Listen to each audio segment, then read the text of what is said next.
Hello and welcome to the Point to Rise show. This is your host, Suzanne Prochelle, former international ballerina that found her passion in mindset, business, and technology, and is today the founder of Rise Media. It is my purpose to use all the experiences of my past to create a better, financially sustainable future for the performing arts industry. And that starts with every single one of us. I believe that being you is your superpower. And I am here to guide you, empower you, inspire you, and give you all the resources you need to rise above what you think you're capable of. Every week, I'll bring you 3 shows featuring guests, collaboration, and mini episodes to ensure that you have the support in your journey as a performer. I want you to know that you are not alone. Stop chasing and start creating. Your success starts now, here with you. So let's go. And we're back. Welcome back to the show. Thank you so much for tuning in. I am so grateful that you're here today.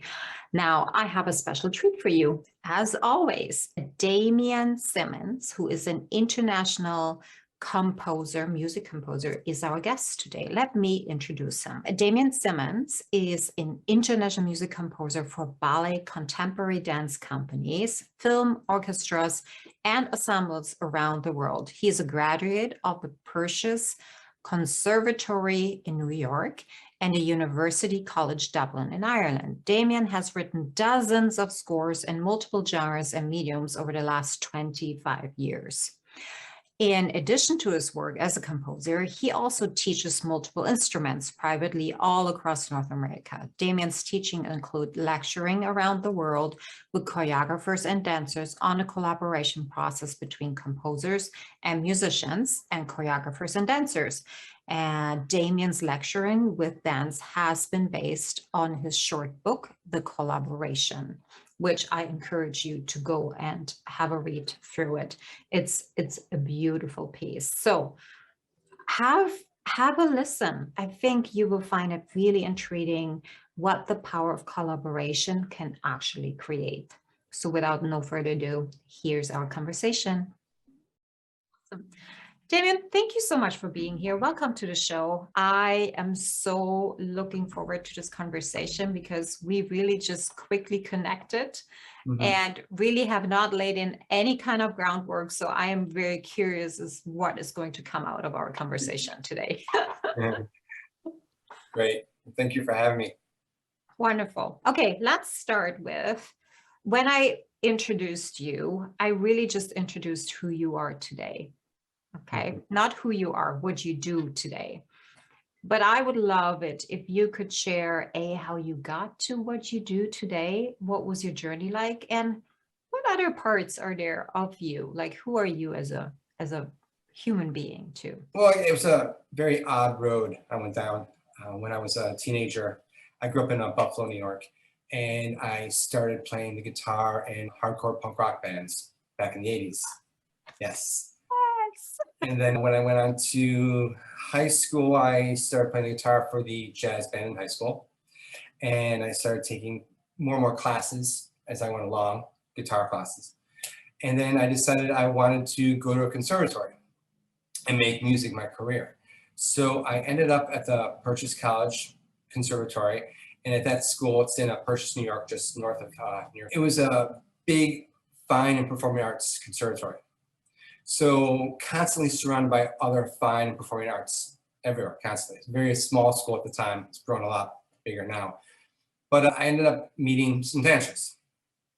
And from there, a dancer came to me one day and asked me, because I was going to Purchase for a composition degree, studio composition. And she asked me if I would write some music for one of her pieces. So that was it. Wrote the first piece for her, hooked, and I kept doing it and doing it more and more. When I left Purchase, I ended up in Europe at University College Dublin, where I studied musicology, and I worked with a Dublin opera company there, and just started working more and more dancers in Ireland. Eventually moved back to the States and just continued that. I not necessarily stuck myself just into the dance realm. I also worked with theater, so I wrote some plays, music for plays, that is, as well as dabbled in different ensembles, things like that. And then over the last 25 plus years, I've been doing that. And it's my music with the medium of dance is the most important thing for me. It's like that stands out the most for me. I do write some film music, done some independent films, smaller ones, as well as I've still worked with ensembles, solos, duets, and things like that around the United States and Europe. And but dance has been a very focus for my scores, my music, because I just feel like that medium brings out what I want to bring out of my music. So after staying in Buffalo, I moved back to Buffalo from Europe, and then I eventually made my way where I am right now in St. Augustine, Florida. Right now, I've just finished up 2 dance films out of Tampa, scoring them. Just had a performance in New York City with John Layer Dance, premiered there with them. And teaching as well. I teach privately, as well as I lecture on and off with choreographers and dancers on that collaboration process. Because working with another medium with your music and your art, that collaboration process is very, very, very important. So I started lecturing a little bit here and there with dance companies and organizations on the collaboration process between the composer, musician, and choreographer, artistic director, just because over the years I've done so much work with different choreographers. I noticed that every time you work with a different choreographer, obviously people are different with their work habits and how they do with that collaboration. So I decided, start lecturing on this. And after a while lecturing on it, I decided to write a short little book on the collaboration process. So actually here is a copy of the book right here called The Collaboration. I did that. Love that picture. Yes, yeah. My editor found that for me. Love that picture. Yeah. So I've been doing that and just keep continuing, reaching out to different choreographers, different companies around the world and doing work. Thank you. So one thing that stood out for me, and we talked about this quickly before we jumped on here, is the word collaboration. And before we go in there, I want to make sure that we're not only capturing what you're doing, but who are you when you're not doing this? Like, what other interests do you have? Like, what lights you up? What gets you out of bed? What kind of fears do you have? Well, as an artist, like any fine performing arts, for me at least, it's what I do. I can say I don't know how to do anything else. I can, I teach, like I said, I do other activities outside of work per se, which I don't consider my art that much of work, because I wake up every day and want to do more of it. So that's easy for me. I got lucky knowing that, when I was 16, 17, this is what I want to do for the rest of my life. So I got lucky that. Fear, everyone has a fear as an artist. Everyone has that fear. They may say, they may not, about being rejected, being said, not accepted for their work. But like I say to some of my students, when it comes to, especially my composition students, you might like peas, I might hate them, but still they're there. Some people might like this piece, some people might hate that piece of music. You just got to keep going and doing what comes out of you, and try mostly to please yourself. If you try too much to please other people, then your art, who you are, just goes away, and now you're just pleasing other people. Granted, when I work with choreographers and artistic directors, you have to make them happy as well. So that's where that whole collaboration process becomes very, very important. Making sure both sides of the fence are happy with the work that's coming out. Okay. Let's dig a little bit deeper into that. And thank you for sharing. I can very, very much relate to the rejection piece, because let's be honest, right? Like, as an artist, and we are identifying ourselves as an artist, when we get rejected, we can feel like emotions come up as we as a person get rejected as well, meaning that we're not worthy, we're not enough, we're not deserving, we're not loved. And that hits so deep at times that at least that's what my experience was. I was doing anything and everything not to be rejected. And not to have that feeling at all. So thank you for bringing that up. Collaboration. Okay. something, a word, an action, a mindset, really truly, that I feel and I have learned its power through my path into entrepreneur. And I feel that we have huge opportunities when it comes to collaboration, what we really identify with collaboration and how we can make it work for everybody. We have huge opportunities in the performing arts. And the happier and the more delighted I was to see that that's actually all you do. That's your theme, that's your passion, that's your vision, that we create more when we collaborate, that we're tapping into each other's knowledge and audiences when we collaborate. So let me ask you this question. What opened your eyes around this power? Let's start there. Open my eyes on the power of of collaborating with others. Yes.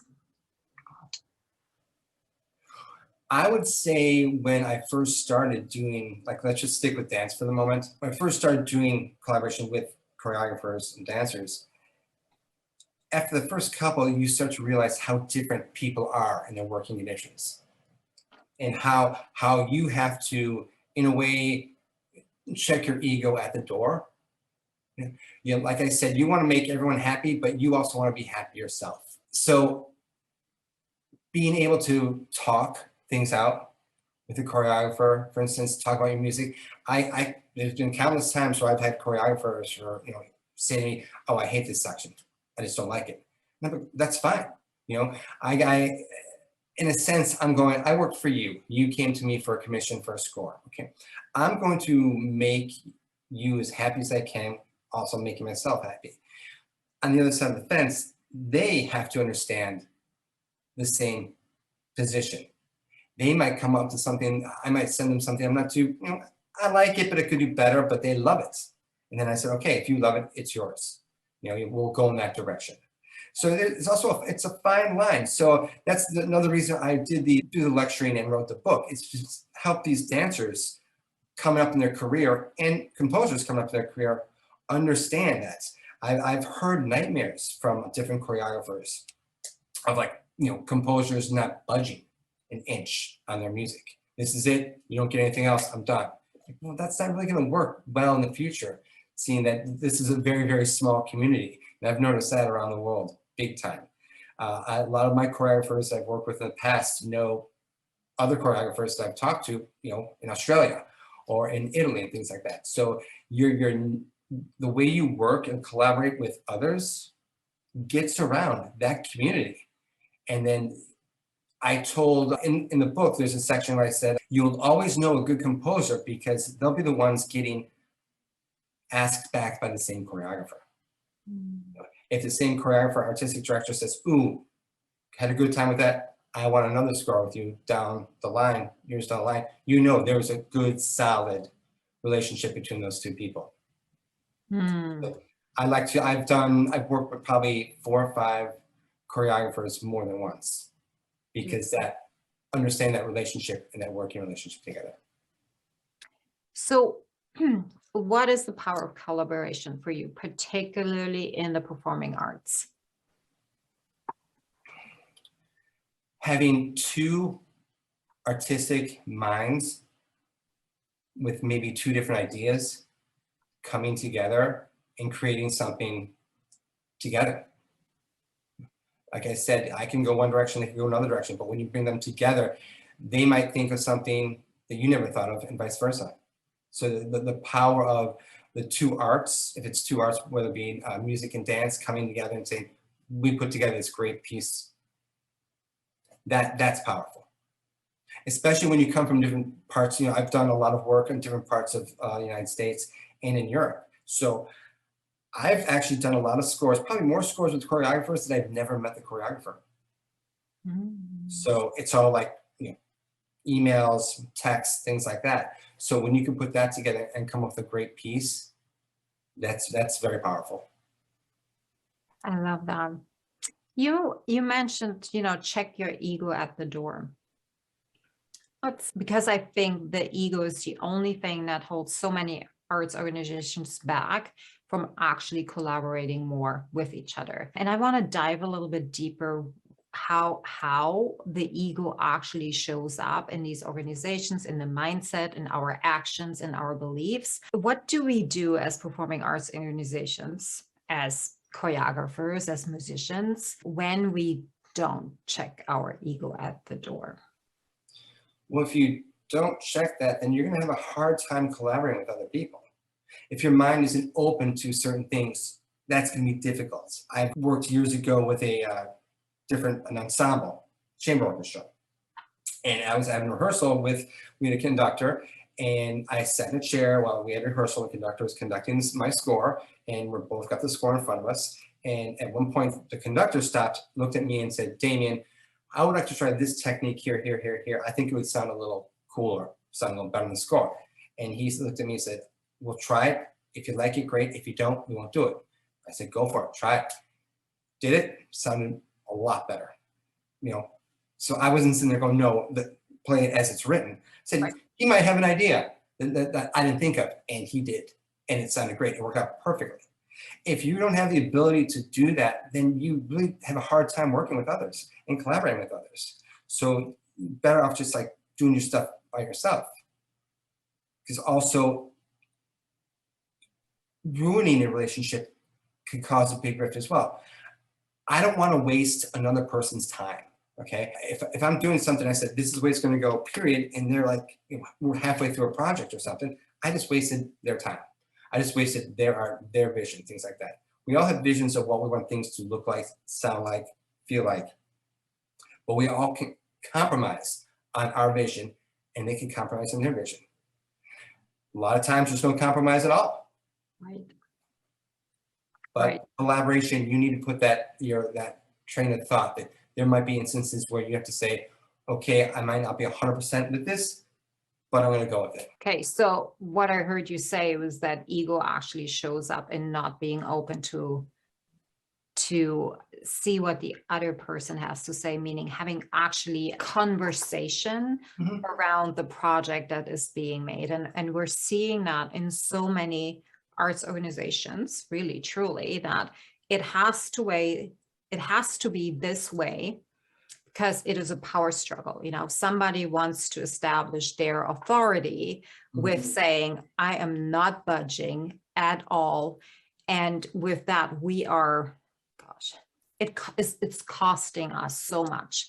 I think as a whole, as an arts industry, because it's so focused on keeping traditions alive that we're forgetting to look what evolution could actually look like, right? And when we're looking at collaborating, that's an evolution too, in a way, because so many organizations are struggling to taking funding in, and everybody's just hush, hush, hush about their people that are funding their projects, right? And if we were to share it, it would go over there and not to us. So it is a survival mechanism, really, truly, that we are showcasing on a daily basis on how organizations are run. And even, I would even go as far as individual artists sometimes, when they're putting fear above their sense of self or their intuition and wanting to collaborate with others, right? Would you agree? I totally see and I hear that fear from a lot of choreographers, a lot of dance companies. They when it comes to funding, getting people in seats, their season starts, they have to do the traditional, the traditional pieces that everyone likes, that go to dance, and then they don't want to roll the dice. Maybe if we stick a small piece in here, something brand new, they don't want to scare the funding away. I totally big proponent of, if you want to keep your standards, what people expect, the same ballets, the same contemporary pieces in your season, why can't you slip in a 10-minute piece, a brand new choreographer, a brand new composer, whatever, see how it turns out. You're still going to have that funding, I'm hoping, behind you, and you just slip in a 10-15-minute piece to just show, because there's constantly new stuff happening, as we all know in the arts. People are constantly developing, working off traditionalism as well. You take a Baroque piece of music, and then you like a piece of Vivaldi, style, and then develop it a little more. new composer, do that, make little changes to it. So you keep the traditionalism, but you're making it more contemporary as well. So yes, that is, but the fear is, it always comes down to, and I hate that fact, I put that in my book as well, money. The whole funding, everyone is so desperate in need of funding. So the people that have the money to fund you, whether it be government or private or sponsors, they want to have that traditional. We have to do the Nutcracker every year, period. We have to do Romeo and Juliet every year, period, which is fine. Those are obviously great pieces. But people need to take a chance, like you said, and 10, 15 minutes, see what comes from that. I want to take collaboration even further, because we are in a situation because we think this is what the audience want to see. This is what they need. This is what our sponsors need. But have we ever asked the question? Have we ever collaborated with the audience, with our fans as artists, and said, hey, so we want to do this. We have this vision. What about you? Why don't we allow our audiences, our fans, to vote in? It is proven in any kind of sales or marketing practices that we only really truly invest in something that we believe in and something that we understand. People don't understand the newer works yet. People don't understand what it's all about, but what would it look like if we would let them into the process and expand the collaboration? Start a focus group. That's a great idea. You take, Jacksonville Ballet Company, start a focus group and say, hey, go to your patrons and say, what do you want to see? What do you want to see different? What do you want to see more of? Are you happy with the standards, or do you want something else? Great idea. And I think that will also establish a sense of belonging, meaning, that we're not only belonging to this company because we're giving them money and really don't see a return of investment, except going to a show, which we also pay for, and not saying that that isn't a return of investment. And I think that we could, as a performing arts, offer way more versions of a return of an investment if we had the courage to break out of the tradition and expect audiences to come to us versus bringing them the arts to them. Yeah, they would feel like they're part of the organization itself. Whether it be a focus group or a survey of what the people want to see, give the people what they want. So. Exactly. Okay, what do you see as the biggest opportunity right now, particularly after 2020, that is arising out of the performing arts industry? One thing that I've noticed is, like you said, in 2020, all those choreographers, all those dancers, all those composers, they couldn't do anything. They had to sit around and perfect their craft, work on their craft, write. They wrote.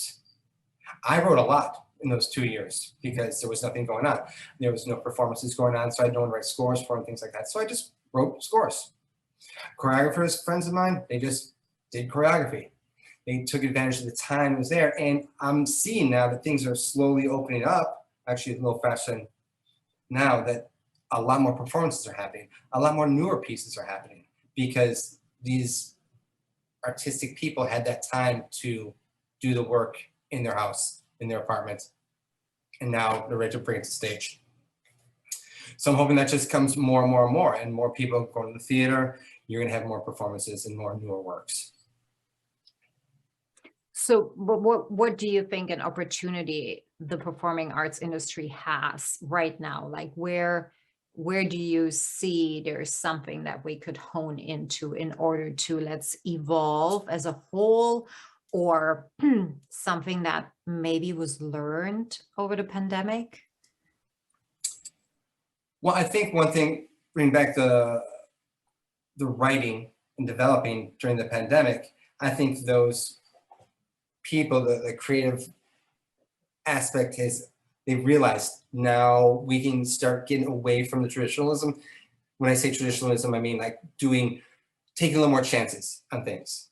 And I've noticed, the few shows I've gone to in the last year, more people are showing up, more people are getting out because they've been stuck in the house. They were stuck in the house for 2 years not being able to go to shows. So now they're desperate to go to shows. So hopefully that's going to get bigger and bigger and bigger. So now we have companies, newer companies, older companies that are starting new pieces and putting them on stage. And the people that were stuck in the house that wouldn't be able to go to those anything are going, let's go to this now.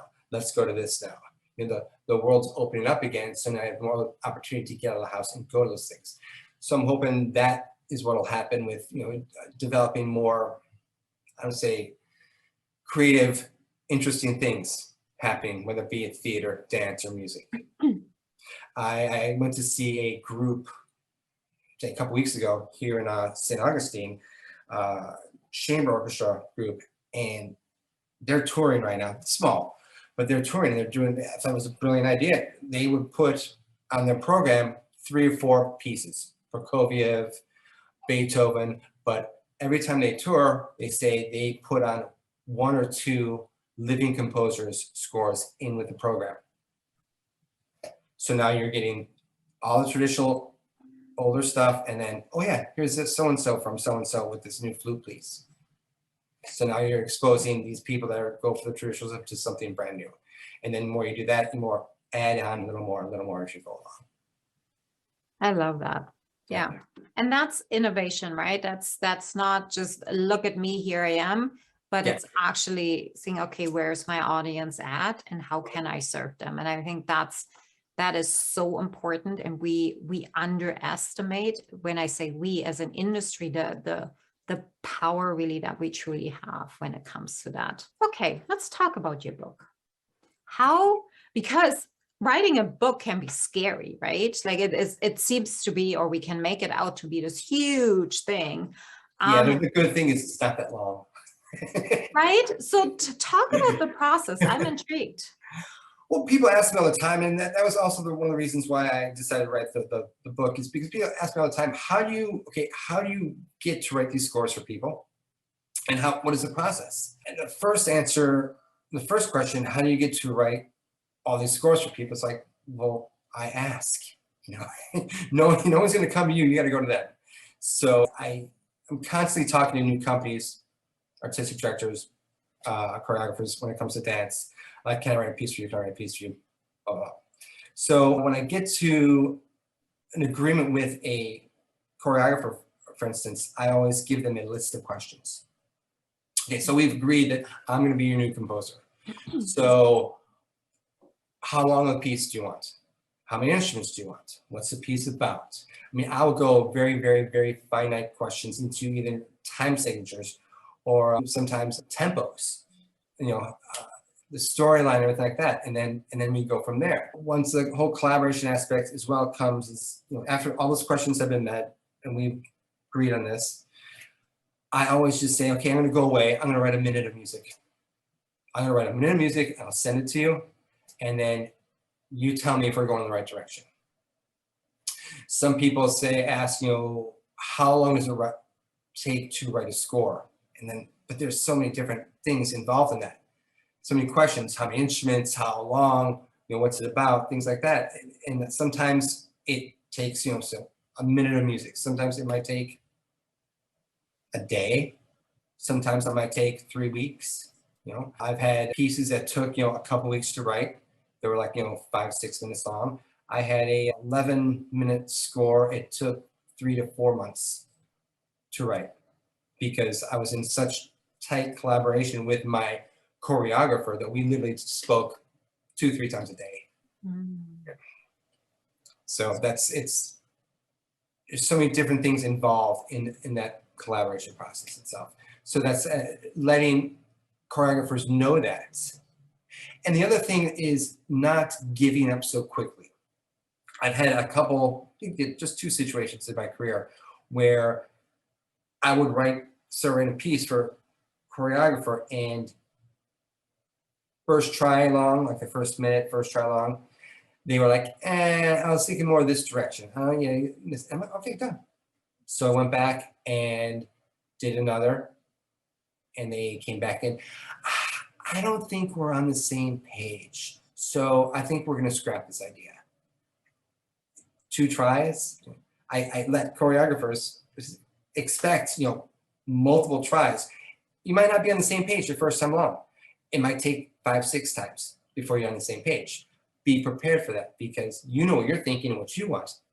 I don't know that. So you need to explain yourself as detailed as humanly possible with me what you want. That's why I have all these questions when I first start working with a choreographer. So I know every little thing that you're thinking about the score. And another thing I tell my choreographers as well is when it comes to the music, I understand you're gonna want to make changes musically throughout the piece. Don't go crazy with that. You know, once you start making changes and changes and changes and changes to the score itself, telling me that you want this, this, and this, that I totally understand that, I appreciate that, but you might start to lose your initial vision after making so many changes. And then you stop and think, oh, let's just go back to the original one. So you gotta put that in perspective as well.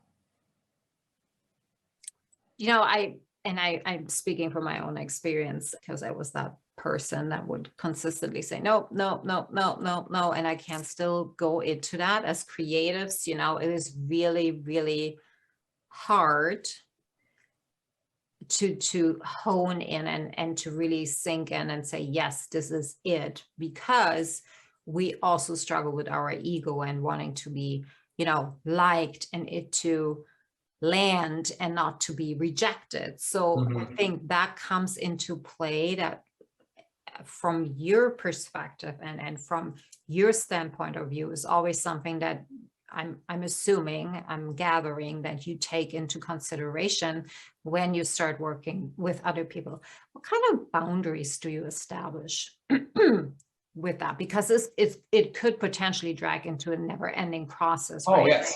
Yeah. That was one of the statements I would make to my choreographers. You know, okay, we're cool, but don't forget, there's a point where you need to stop and say, okay, I'm good with this. You know, I've heard some composers actually in their contracts say, I will only do so many edits to the score. Right. I can understand that because they can get away from people, but I like to say verbally to my choreographers and say, okay, just so you know, I'm not going to put in the contract, but at some point you got to say, okay, this is good. So those boundaries are there. When it comes to the score itself and how I feel about it, how they feel about it, like I said before, I work for the choreographer. They're commissioning me. I know I want to like it as much as humanly possible, but like I said, there's gonna be some parts of certain scores that I'm just not a fan of. I wrote it, but I'm just not a fan of it. And sometimes checking my ego at the door, I'm like, that's what you want, that's what you're gonna get. You know? The customer's always right, sort of scenario. Yeah, and I think it's the fine walking on the balance beam, right? Like what can you accept and not perhaps like judge yourself on what kind of work you're putting out when it makes other people happy or it is exactly what they want. And that's why I say that communication as well. Constant communication, constant talking. I always tell my choreographers, you are not going to piss me off no matter what you say. Tell me everything. If you don't like that flugelhorn at 1 minute and 32 seconds, tell me to get rid of it. I got no problem with that. Okay? I give them advice as well, especially my younger choreographers. If sometimes the choreography is made before the music and sometimes vice versa. So sometimes I'll watch like a rehearsal or something and I'll say to my choreographers, hey, why don't we do this here? Because that'd be great accenting this movement or accenting that movement. And once again, taking advice from other people and seeing what they see might not be something you saw, but might work out perfectly. Yes. Okay. You're one thing, let's just assume your 16-year-old self would actually listen to you today with, you know, all the things. No way. No way. Yes. No, my 16-year-old self was listening to like, you know, Youth of Today, Bad Brains, Dag Nasty, SNFU. I mean, we're talking hardcore punk rock bands all over North America. Not in a million years would I have ever thought I'd be doing this type of music. But let's assume he would actually listen to you. What would you tell him? Just something that you wish you would have known earlier that would maybe have, sped up some learning or. I would say slow down. I have a tendency, well, at least in the past, I used to have a tendency to rush things. My mother actually made a comment to me once years ago. I used to send her my scores, let her listen to them. And the majority of my scores are what people would consider contemporary classical. I have a very strong Baroque feeling in my music. And she knows nothing of that type of music. She grew up hippie in the 60s, sort of thing. But she used to tell me that I would, and I hope this has changed, I matured past this, I hope. I would create thematic material, and then I'd run away from it without it developing. And she would not use that lingo because she didn't know how to talk about it that way. But she would say, I really like this section, but all of a sudden it was gone. So that rushingness, I think I needed to, and hopefully, like I said, I have gotten away from it. Take your time. There's no fire in your house. Just relax, write the score, and see where it goes to. Also, that helps you as a composer. That helps you show direction of where you're going, and I feel the direction where I'm going if I'm not rushing. So I'm not compartmentalizing things. That's what I used to do. Section, section, section, section. And now I feel like I've more developed a flow with all my thematic material, motifs, and things like that. Did you live your life the same way? I'm asking because I can relate to it very much. The rushing, the compartmentalizing. I would say I do rush things a little too much. The only thing I know of fact that I don't rush is my teaching. My students, my adult students, and the parents of my young students always are like, I don't know how you do it. I don't know how you have patience for it. And I'd sit there and like, this is the only thing that I do, but just chill and go with the flow with. So my youngest student is 4, literally 4 years old, and my oldest student is in their 70s. I teach 8 different instruments, and I have like 40 students a week all across North America. So you're gonna have all these different levels. So getting into teaching, one-on-one private teaching, you need to develop that patience of like. So you had to stop rushing, basically. Yes. Do you know what I found is that when we're actually creating that awareness in ourselves and understanding that how we do one thing is how we do everything, which was like the most mind-blowing discovery I ever came across, and it was a kind of crushing too,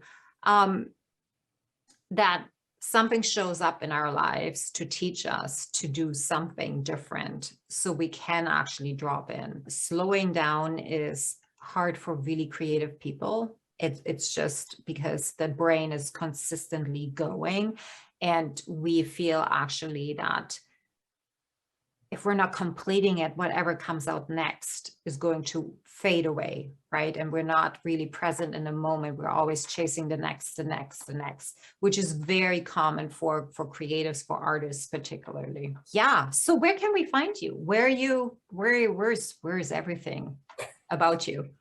Well, I'm in St. Augustine. I do have a website, damiansimon.net.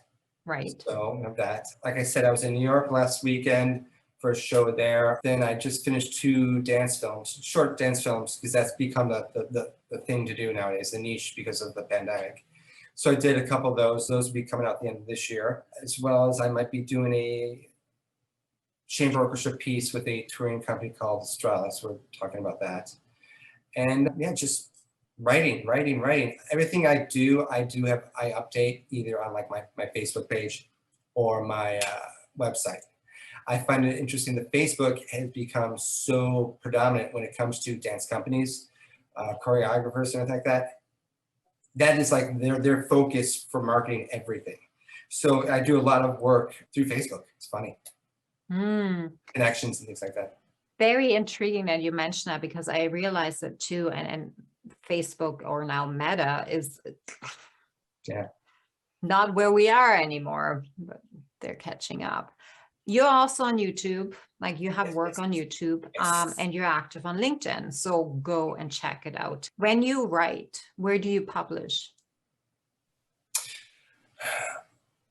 The whole adage of writer writes sort of scenario. I write a lot of scores for myself. I'm constantly writing stuff myself. I usually write for mediums, meaning, obviously dance and theater and small films and things like that. So when those come up, I release them. I let the public know what's going on, if they're live shows, things like that. Connection with my website and things like that. Let people know. Like I said, I have a YouTube site with a lot of scores and performances on that. You can see there's a lot of scores and performances on my website. I do have a SoundCloud page that has tons of scores. So as things comes along, work comes along, I publish and market it myself through all those areas. Beautiful. Thank you. Thank you so much for being here. Thank you for reaching out right away. Only people that are not scared, and I'm saying that again with love, of actually or have experience in collaboration, really truly have like an openness to it. So I found when I first got started back into the dance space that there was quite a wall built. It's like the fear wall was really thick. It's like, oh, she's in, like, we couldn't even say, no, not now. There's just no response. Yeah. Way too often. And I think the message today is like, don't be fearful. Like nobody can hurt you if you don't allow them to. What is the worst thing that could happen? They say right. no. Right. Yeah, that's it. That's the worst thing. I think I could deal with that. Yeah. So it's like, like I tell my students, no one's going to come to you. You got to go to them. If you want to do this work, if this is what you love to do, then go do it. Don't expect people to ask you to do it. You have to do it on your own. Beautiful. Thank you so much for your time. I really appreciate it. Guys, go follow Damian. Share this podcast episode with somebody that could benefit from this message around collaboration and being okay with rejection today. And we are sending you so much love. Thanks for tuning in. Bye, guys. Yeah. Thank you so much for listening. If this message resonates with you, please pass it on to someone who needs to hear this right now.